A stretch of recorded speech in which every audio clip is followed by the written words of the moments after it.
और अगर कहीं लापरवाही हुई है, कहीं चूक हुई है, तो उसे पहले से ही क्यों नहीं उस पर ध्यान दिया गया और ऐसी लापरवाही क्यों हुई। हालांकि अभी जांच होगी कुछ स्तरीय, उसके बाद ही कोई फैसला आ पाएगा, लेकिन सवाल तो लोग पूछ ही रहे हैं, खासकर अजीत पवार के समर्थक और उनके जानने वाले। इसके साथ ही एक सियासी सवाल भी उभर रहा है, पूछा जा रहा है कि अब अजीत पवार वाली एनसीपी का होगा क्या। उनके साथ जो 40 विधायक हैं, एक लोकसभा के सांसद हैं, पार्टी का इतना बड़ा संगठन है, पार्षद हैं, मेयर हैं, उनका क्या होगा, उन्हें कौन संभालेगा, उनका नेतृत्व कौन करेगा। तो एक सियासी सवाल, एक दुर्घटना से जुड़ा सवाल, ये दो सवाल हैं जिनका आज हम जवाब लेने की कोशिश करेंगे अपने मेहमानों से और इस दुखद घटना के हर पहलू पर बातचीत करने की कोशिश भी करेंगे। नमस्कार, मेरा नाम वैभव है और आप देख रहे हैं तर्कश। तो आज इस बातचीत में हमारे साथ 3 खास मेहमान जुड़ने वाले हैं। सबसे पहले हमारे साथ जुड़ेंगे अभय, जो महाराष्ट्र से आते हैं और वन इंडिया के ही हमारे सहयोगी हैं। वो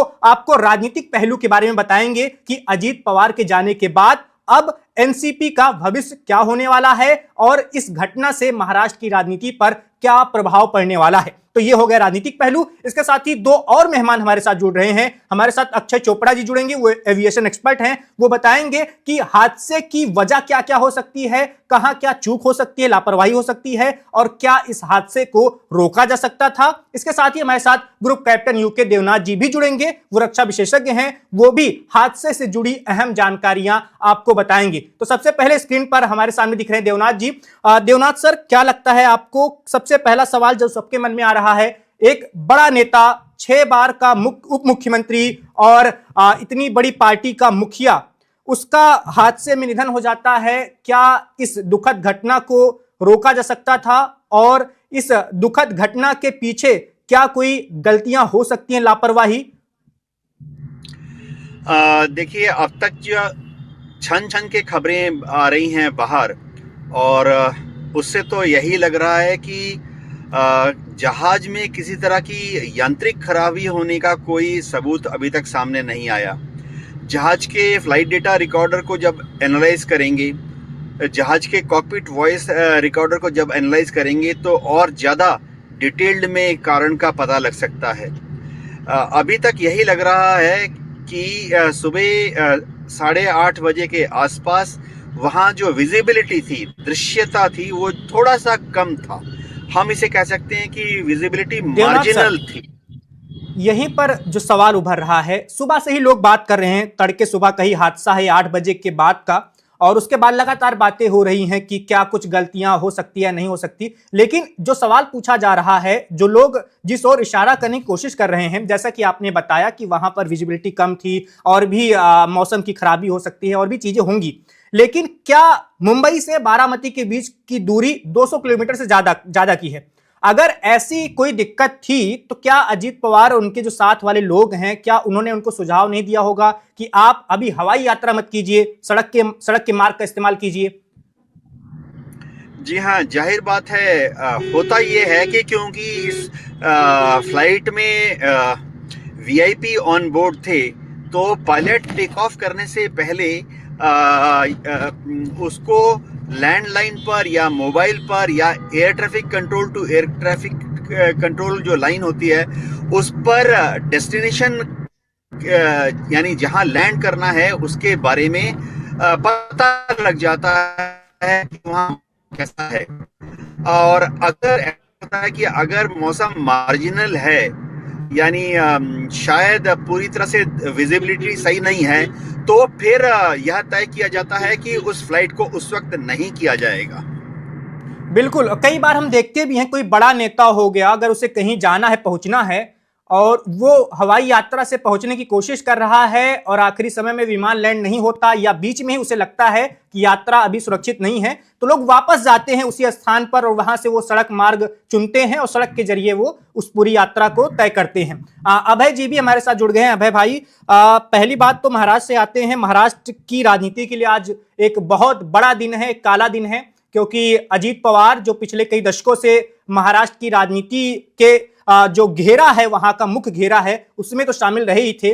तमाम सरकारों में वो उद्धव ठाकरे के साथ उप मुख्यमंत्री थे, देवेंद्र फडणवीस के साथ उप मुख्यमंत्री अभी मौजूदा समय में थे, इससे पहले कांग्रेस की सरकार के दौरान भी उप मुख्यमंत्री रह चुके थे वो।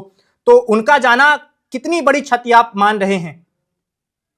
देखिए, महाराष्ट्र की पॉलिटिक्स में एक बात जो सबसे बड़ी हो गई है कि कोई भी सत्ता हो, सत्ता का जो मेन इंजन होता था या फिर जो व्यक्ति उस सत्ता को चलाने वाला होता था एज ए एडमिनिस्ट्रेटर, वो अजीत पवार हुआ करते थे।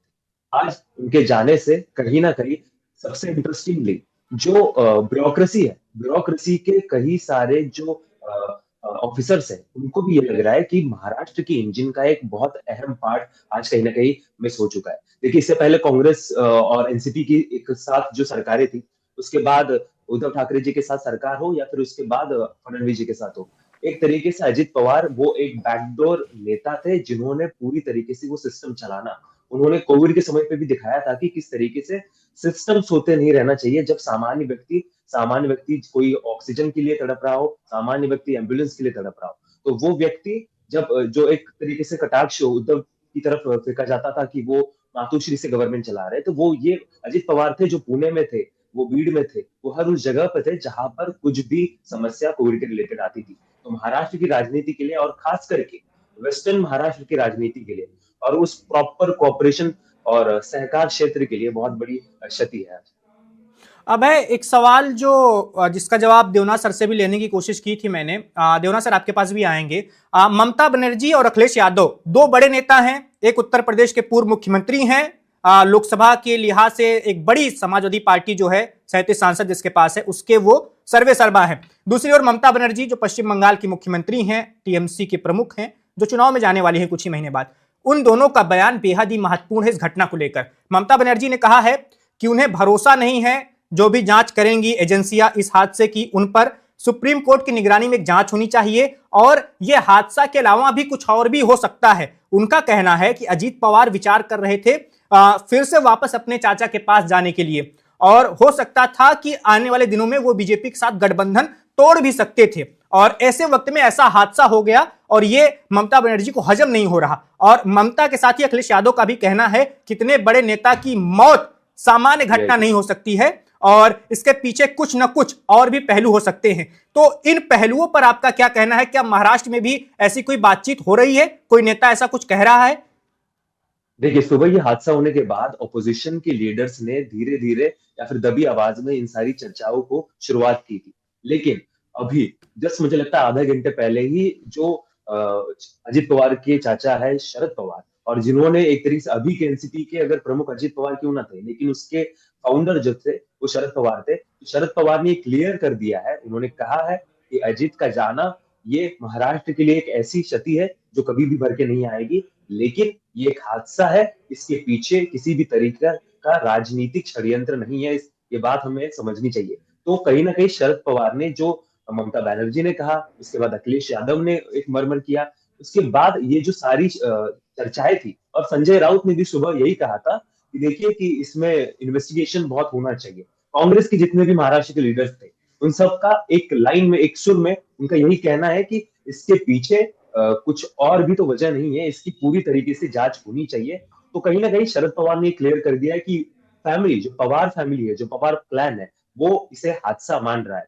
तो मैं देवनाथ सर से सुबह ही हम एक साथ इसी लाइव पे थे वन इंडिया पे, तो उस वक्त जो सर ने जिस तरीके से इसको डिकोड करने की कोशिश की थी, उनमें से ही 2-3 शक्यताएं, पॉसिबिलिटी समझ में आ रही है। लेकिन सबसे इंपॉर्टेंट पॉलिटिकल एक एंगल जो है नेशनल स्टेज पे, देखिए इससे पहले भी हमने कई सारे नेताओं को इस तरीके की दुर्घटना का शिकार होते हुए देखा है। तो बिल्कुल, एक ऑपोजिशन ने लंबी जिस तरीके श्रृंखला है। संजय गांधी का निधन हुआ था, वाईएसआर रेड्डी आंध्र प्रदेश के जो मुख्यमंत्री थे उनका भी विमान हादसे में ही निधन हुआ था और इसके साथ ही और भी बहुत सारे लोगों का नाम आता है, जैसे कि हमारे सीडीएस थे, उनका हेलीकॉप्टर के हादसे में निधन हुआ था। और देवनाथ सर के पास चलेंगे। देवनाथ सर, ये जो हादसा होता है जिसके बारे में कई सालों तक, दशकों तक कहानियां चलती रहती थी कि नहीं वो हादसा नहीं था, कुछ और था। संजय गांधी के बारे में भी बहुत सारी ऐसी कहानियां चलती हैं जो सार्वजनिक रूप से चौक चौराहों पर लोगों की जुबान पर रहती हैं कि नहीं वो हादसा नहीं, कुछ और था। और इसके साथ ही और भी बहुत सारे हादसों को लेकर बात होती है। लेकिन दूसरी तरफ हम देखते हैं जो जांच होती है उस जांच में कभी इन साजिशों की पुष्टि नहीं हो पाती। कह दिया जाता है कि ये सामान्य दुर्घटना थी। और आपको क्या लगता है कि अगर कुछ और भी होगा, अगर जिसकी संभावना कम नजर आ रही है, तो वो सामने आ पाएगा? इसमें कोई शक नहीं है कि इस जांच को नागरिक उड्डयन मंत्री जो हैं, मंत्रालय जो हैं, वो सीधा अपनी देखरेख में कराएंगी। पूरी कोशिश करेंगे कि सत्य और केवल सत्य सामने आए। देखिए, डीजीसीए जो है वो कॉम्पिटेंट अथॉरिटी है और डीजीसीए में इतनी टेक्निकल एक्सपर्टीज है, प्रोफेशनल्स हैं जो कि इस जांच को डेफिनेटली टेक्निकल एंगल से, ह्यूमन एरर एंगल से, मौसम और दूसरे फैक्टर के हिसाब से जांच करेंगे। होता यह है कि जैसे अभी एयरक्राफ्ट एक्सीडेंट इन्वेस्टिगेशन बोर्ड के जो एक्सपर्ट्स हैं वो मौके पर पहुंच चुके हैं। वो जाते ही वहां पर फ्लाइट डेटा रिकॉर्डर को अपने पास रख लेंगे, जो कॉकपिट वॉइस रिकॉर्डर है उसको अपने पास रखेंगे, और अगर वहां के एटीसी में एक समझिए टेप रिकॉर्डर होता है सभी एटीसी में, जिसमें कि पायलट और एयर ट्रैफिक कंट्रोल के बीच में जो बातचीत हो रही है उसको रिकॉर्ड करते हैं 4 घंटे 6 घंटे लगातार 8 घंटे, तो उसको भी वो अपने पोजीशन में ले लेगा। तो इतने सारे साक्ष्य जो लेने के बाद किसी भी ऐसा सोचना कि कोई एविडेंस जो है, साक्ष्य जो है, उसको मिटा दिया जाएगा, छुपा दिया जाएगा या तोड़ मरोड़ कर निष्कर्ष निकाला जाएगा, ऐसा संभव नहीं होता है। इस हवाई जहाज को अगर हम देख लें तो जाहिर बात है उसकी सुबह सर्विसिंग की होगी। बम्बार्डियर नाम की कंपनी बनाती है लियरजेट 45 को, तो इस एक्सीडेंट में बम्बार्डियर कंपनी का जो प्रतिनिधि है उसको भी शामिल किया जाएगा, क्योंकि वो इंटरनेशनल मानक के हिसाब से ज़रूरी है। तो बम्बार्डियर कंपनी जो है वो भी चाहेगी कि उनका जो हवाई जहाज है उस पर कोई गलत इल्जाम ना लगे, और इसी के साथ बम्बार्डियर कंपनी यह भी तय करेगी कि अगर कोई टेक्निकल एरर था या है तो वो प्रत्यक्ष रूप से सामने आए, ताकि भविष्य में उसके लिए एक सही कोई कार्रवाई कर सके, रेक्टिफिकेशन, मॉडिफिकेशन, अपग्रेडेशन या प्रोसीजर में चेंज, एसओपी को चेंज करना, ऐसी कोई कार्रवाई की जाए। तो जो बम्बार्डियर कंपनी है वो भी अपनी तरफ से जांच को किसी भूल दिशा में या भटकाने की दिशा में नहीं जाने देगी। जी। लेकिन देवनाथ सर, अगर किसी बड़े राज्य की मुख्यमंत्री ऐसा कह रही हैं, ममता बनर्जी को आज दिल्ली आना था, उन्होंने अपना दिल्ली का दौरा रद्द कर दिया, उन्होंने कह दिया कि कोई भी सुरक्षित नहीं है, खासकर विपक्ष के नेता तो बिल्कुल भी नहीं है, और उन्होंने कहा कि मैं अभी हवाई यात्रा नहीं कर सकती, मुझे भरोसा नहीं है, और उन्होंने सुरक्षा जांच एजेंसियों के उस पर भी सवाल उठाया है कि उन पर भी भरोसा नहीं है और सुप्रीम कोर्ट की निगरानी में जांच होनी चाहिए। आपको क्या लगता है, क्या सच में अगर सुप्रीम कोर्ट की निगरानी में जांच हो, निष्पक्ष और स्वतंत्र रूप से जांच हो, और तो क्या सरकार को ऐसा करना चाहिए ताकि लोगों को भरोसे में लिया जा सके? जो अविश्वास पैदा हुआ है विपक्ष में, खासकर ममता बनर्जी अगर ऐसा कह रही हैं, अखिलेश कह रहे हैं, उस अविश्वास को दूर करने के लिए। देखिए, ऐसा कोई प्रावधान हमारे आईन में नहीं है कि एयरक्राफ्ट एक्सीडेंट इन्वेस्टिगेशन बोर्ड या डीजीसीए कहें कि वहां पर सुप्रीम कोर्ट के निगरानी में इस तरह की छानबीन हो। अगर भारत सरकार चाहे तो फिर ऐसा प्रेसिडेंस कर सकती है, लेकिन वह ना सिर्फ भारत में वरन दुनिया में एक शायद बहुत ही पहला केस होगा।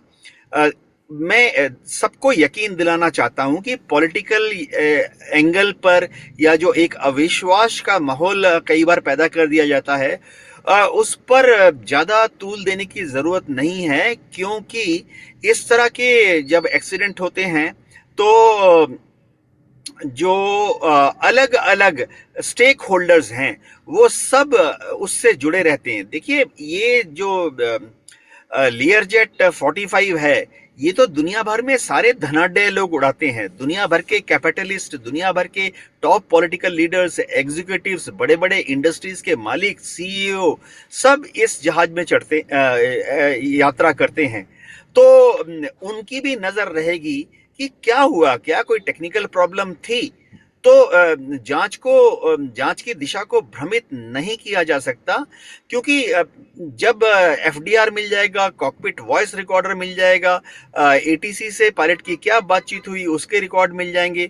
सबसे बड़ी बात है कि वहां पर एक फ्लाइंग ट्रेनिंग स्कूल भी है बारामती में, तो जाहिर बात है फ्लाइंग ट्रेनिंग स्कूल के जो बहुत ही एक्सपीरियंस्ड इंस्ट्रक्टर्स हैं, गुरुजी हैं, उनका भी बयान लिया जाएगा। हो सकता है उनमें से किसी ने इस जहाज को हवा में भी देखा हो। तो ऐसे हालत में जांच को भ्रमित करना या जांच को मैनिपुलेट करना प्राय प्राय एकदम एकदम असंभव है जी। बिल्कुल। और जब परिवार के लोग ही कह रहे हैं कि ये सिर्फ दुर्घटना मात्र थी, इसमें किसी राजनीतिक चीज को आप मत देखिए। शरद पवार जो अजीत पवार के चाचा हैं और एनसीपी के संस्थापक हैं, उन्होंने खुद ऐसा कहा है।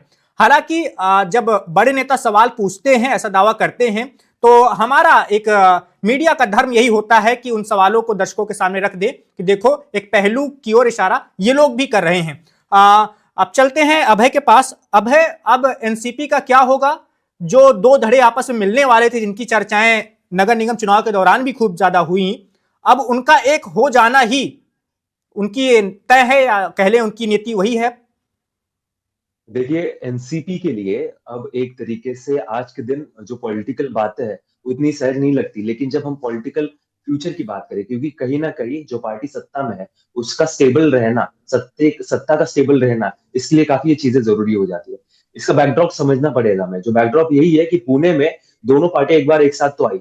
इससे बड़ा जो अवसर उन दोनों पार्टियों, दोनों दलों के लिए नहीं हो सकता एक साथ आने का, कि वो परिवार की एकजुटता लोगों के सामने रख सकता है, पार्टियों की एकजुटता लोगों के सामने रख सकती है। क्योंकि देखिए, पवार फैमिली पॉलिटिकल रीजन से अलग अलग हो सकती है, लेकिन जब बात पवार एज अ सरनेम पर आई, जब बात आज भी हमने देखा कि किस तरीके से सारी की सारी पवार फैमिली एक साथ वहां पर दिखी।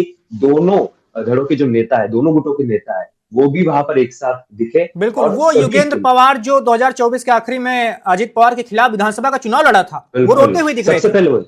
सबसे पहले एक्चुअली पवार फैमिली से अगर अजीत पवार के करीब कोई पहुंचा या फिर कोई था, तो वो योगेंद्र पवार थे, जिन्होंने विधानसभा चुनाव में अजीत पवार के खिलाफ नामांकन भरा था और वहां से चुनाव लड़ा था।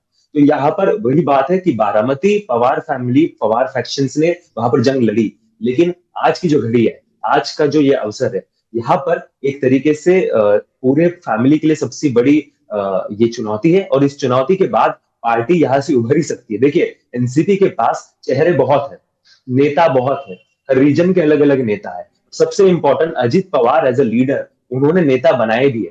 क्योंकि एक बात के लिए जो महाराष्ट्र में उनको जाना जाता है, अगर उन्होंने जबान से किसी को ये प्रॉमिस कर दिया कि मैं तुम्हारी पॉलिटिकल जर्नी बनाऊंगा, तो आज ही कई लोग खुलकर सामने आए और उन्होंने बोला कि आज हम ये कह सकते हैं जो पहले नहीं कह सकते। अमोल मिटकरी विधान परिषद के वो एमएलए हैं, उनको एक जगह पे उन्होंने स्पीच देते हुए देखा, और वो पुरोगामी विचार सरणी, मतलब सेक्युलर थॉट्स का स्पीच दे रहे थे। उन्होंने बोला कि आप बहुत अच्छी तरीके से बोलते हो, आप छत्रपति शिवाजी महाराज, शाहू महाराज के बारे में अच्छे बोलते हो, आपका पॉलिटिकल करियर मैं बनाऊंगा। और 2 साल बाद या 3 साल बाद वो एमएलए थे। उसके बाद भास्कर जादव करके एक नेता है, पहले वो शिवसेना में थे, शिवसेना से एनसीपी में आए। उन्होंने एनसीपी में आने के बाद उनको विधान परिषद का मतलब बैकडोर से एमएलए बनाने की कोशिश शुरू हो गई। तो शरद पवार ने बोला इनको बनाना है, अजीत ने बोला कि ठीक है। अब भास्कर जादव को देखिए, बैकडोर से एमएलए बनने के लिए आपको चाहिए होता है एमएलए का वोट। तो वहां पर बड़े पैसों का जो पूरा इंतजाम करना होता था, पूरी सामग्री का इंतजाम करना होता था, वो अजीत पवार किया करते। तो एक तरीके से एक ऐसा नेता जिसने खुद का ही नहीं तो बाकी लोगों का करियर बनाए, वो नेता आज हमें रोते हुए देखे थे। हसन मुशर्रफ कोल्हापुर के बड़े नेता है, वो रोते हुए देखे। धनंजय मुंडे बीड़ के नेता है, वो रोते हुए देखे। कई सारे, सुनील तटकरे रोते हुए देखे, जो अकेले एमपी है इस अजित पवार की एनसीपी से।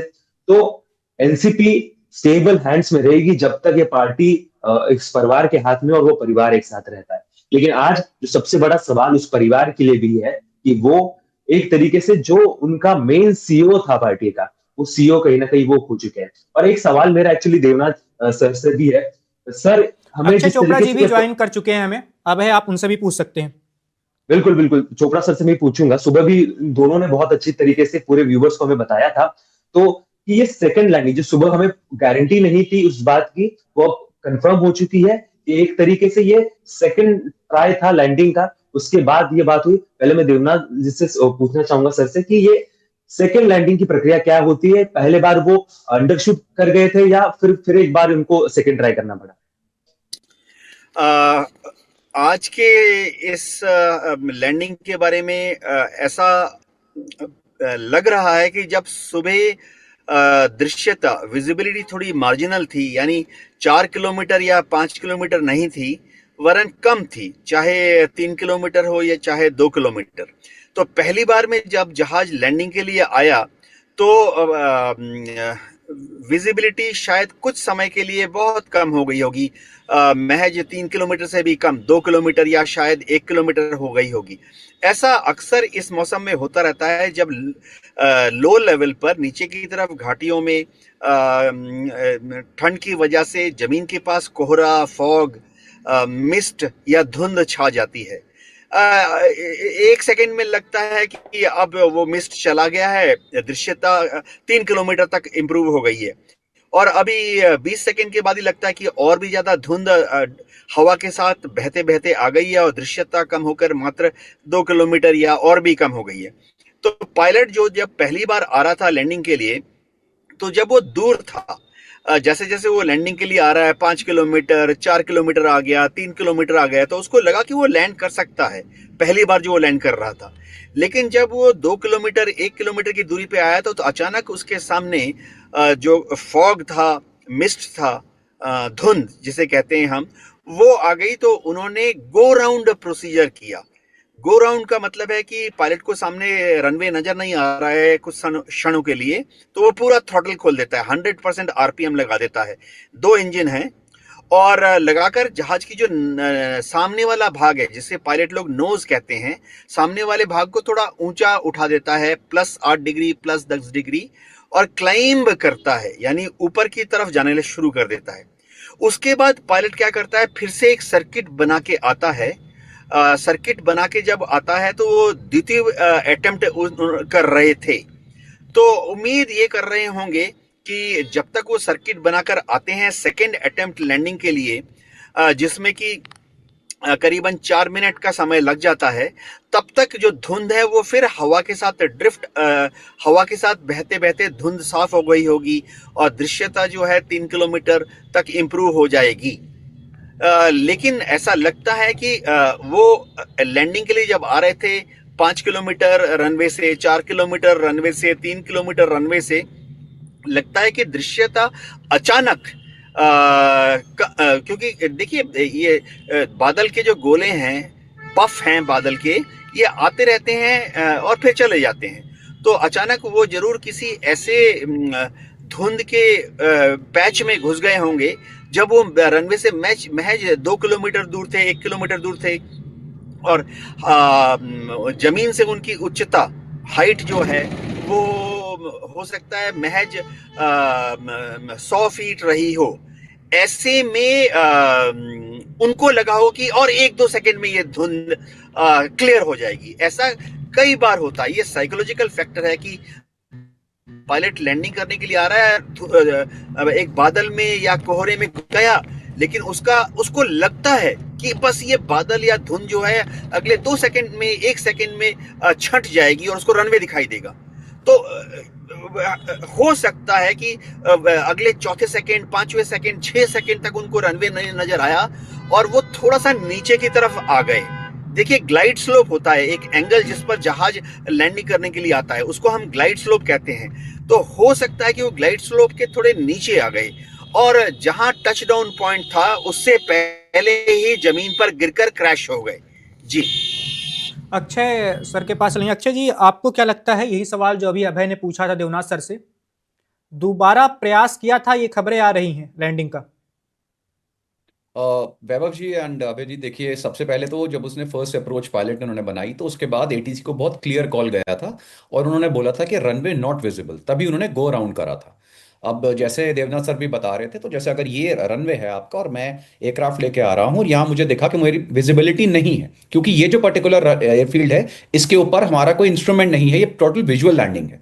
अदरवाइज मेजर जो एयरफील्ड्स होती है उस पे हमारे पास आईएलएस वगैरह सिस्टम्स होते हैं, तो हम इंस्ट्रूमेंट के थ्रू बैड वेदर में भी लैंड कर सकते हैं। और जितने एक्सपीरियंस ये पायलट थे, जो कैप्टन सुमित थे, इनका ऑलमोस्ट 16,000 घंटे की फ्लाइंग थी, फ्लाइंग इंस्ट्रक्टर रहे हैं।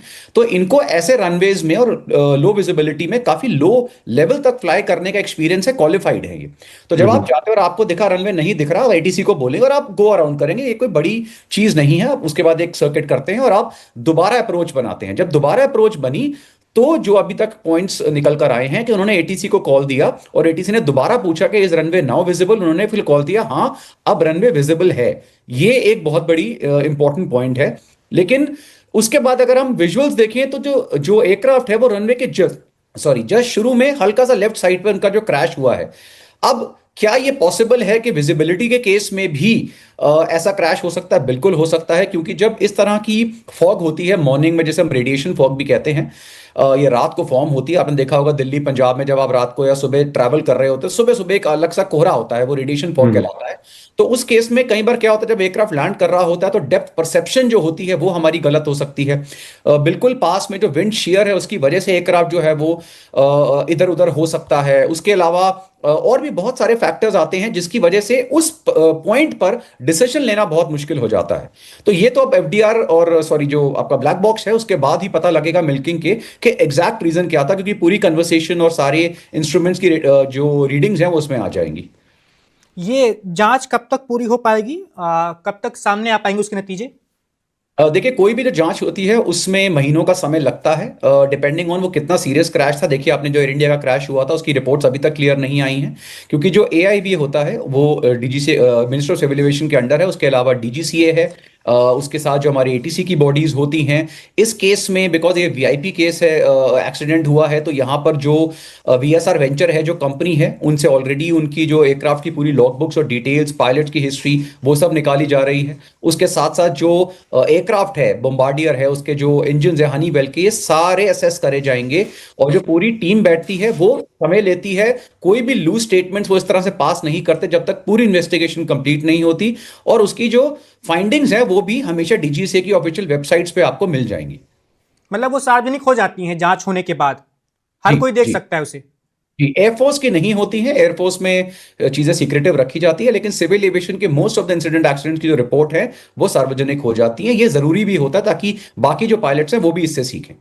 बिल्कुल, आपने एक अहम जानकारी दी इस हादसे की। जब जांच पूरी हो जाएगी तो उसमें जो भी नतीजा निकलेगा वो कोई भी देख सकता है, भारत का नागरिक, और वो समझ सकता है कि हादसा कैसे हुआ था। अभय के पास चलेंगे। अभय, दो चीजें होने वाली है महाराष्ट्र में इस घटना के बाद।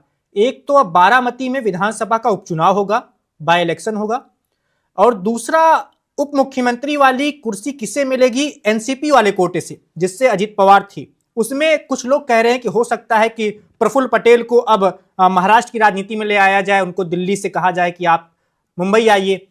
आपको क्या संभावना नजर आ रही है?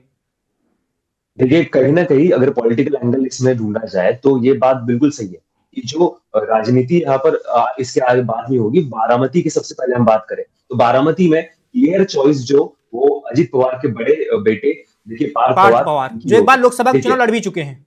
बिल्कुल, मावर ये जो सीट थी तो मावर से पार्थ पवार ने लोकसभा का चुनाव लड़ा था और हारे भी थे, लेकिन उस वक्त का माहौल कुछ अलग था। 2019 की बात थी, वो पूरा चुनाव पुलवामा के बाद, बालाकोट के बाद हुआ था।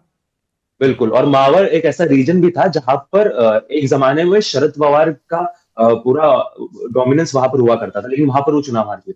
लेकिन अब अगर विधानसभा बारामती की बात करें, देखिए बारामती में पवार फैमिली की ये होम सीट है। जैसे एक जगह पर यूपी में अखिलेश की सीट है, वहां पर राघोपुर को कहा जाता है बिहार में, उसी तरीके से Baramati clearly Parth Pawar most favourable choice वही होंगे और वो वहां से चुनाव लड़ेंगे। लेकिन जो डिप्टी सीएम की बात है, डिप्टी सीएम में किसी भी अभी तक महाराष्ट्र में इन सारी चीजों की चर्चा भी नहीं हो रही। देखिए, ये बहुत शौक काफी बड़ा है। इस बड़ा शौक इस वजह से ना कोई पॉलिटिकल एंगल्स, ना कोई पॉलिटिकल डिस्कशंस यहाँ पर अभी तक हो रहे हैं। और लेकिन ये है कि मोस्ट फेवरेबल कैंडिडेट्स में अगर ये पार्टी आज भी शरद पवार चला रहे होते तो क्लियर चॉइस जयंत पाटिल हो जाते। लेकिन अगर एनसीपी के कोटे से जो अजित पवार की एनसीपी थी उसमें प्रफुल्ल पटेल का नाम हम ले तो रहे, लेकिन प्रफुल्ल पटेल का महाराष्ट्र की राजनीति में उतना जो दमकम पहले हुआ करता था, गोंदा भंडारा उन सारे रीजन में वो अब नहीं रहा है। तो most favourable candidate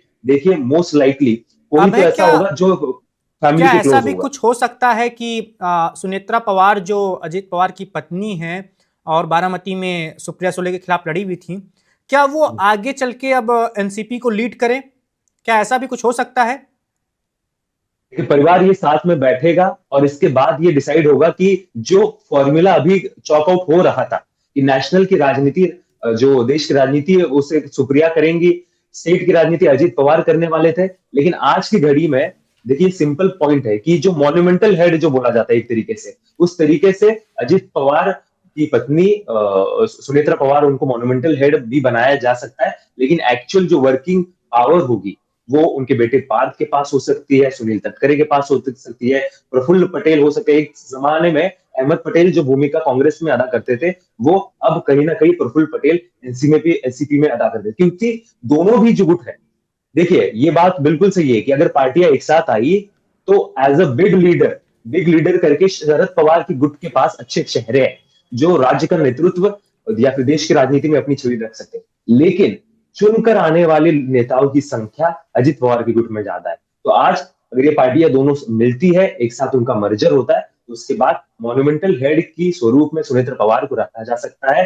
Praful Patel, Sunil Tatkar, ये वो दो नेता थे जिन्होंने अजित पवार का दमखम से साथ निभाया था जब पार्टी टूटी थी। तो वो दोनों एडवाइजर के रूप में वहां पर रहेंगे और वो ये बिल्कुल मेक श्योर करेंगे कि सत्ता का या फिर पार्टी का पूरा सूत्र जो है वो सूत्र सुनेत्रा पवार संभाले, ना कि सुप्रिया सुले या फिर रोहित पवार। और अभय, कितनी विडंबना ये है देखिए कि पहले अजीत पवार ही थे, 2024 में एक बार उन्होंने मंच से कह दिया था कि यहाँ लोग 75 के बाद रिटायर हो जाते हैं, चाचा हमारे 80 के बाद भी अभी राजनीति कर रहे हैं और उनके रिटायरमेंट की बात कर रहे थे वो। और शरद पवार का स्वास्थ्य भी अब कुछ ठीक नहीं है, वो चल फिर वैसे नहीं पा रहे हैं जैसे वो पाते थे। और तो फिर ऐसा भी नहीं है कि वो आगे चल के बिल्कुल ही लीड करने लगे, दोनों पार्टियों को मिला लें और एक मजबूत दल बना लें, वैसा भी तो कुछ नहीं होने वाला।